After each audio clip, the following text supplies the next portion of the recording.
पाग होइतिला टिके थंडालिया आउ पिल्लांको मन हैला पकुड़ी खाइबा पई। बास माँ मन के आउ संभाले बाहरी पड़ली पकुड़ी करबा अभियान रे। आज मु बनेली स्वादिया कोबी पकुड़ी। सेति मु कौन कली ना कोबी को टिके अल्प लुण देके सिझेली। आपण चाहिले टिके हळदी मध्ये पकई देबे। सिझी गला परे मु ताधरी लंबा लंबा काटी कंचा लंका पकई देली।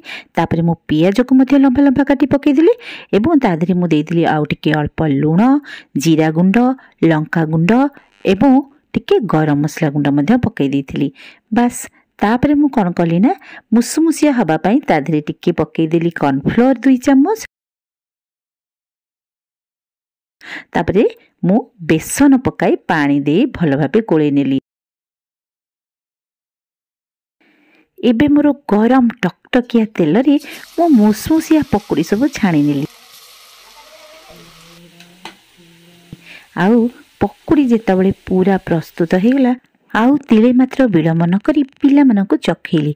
आउ सेमानकर खुशी देखी मो मन तो पूरा उल्लसित हैला। मु पुणी आउ टिके आग्रह रे थिला ब्रेड देहरे आलू चकटा दे पुणी ब्रेड पकोड़ा मध्ये बनै नेली। बस पिला मानकर पूरा मन एकदम खुश आउ माँ को मिलगला तार पाउना। देखंतु आज वीडियोटी जदि आपको भल लगिला लाइक और सब्सक्राइब निश्चय करिवे।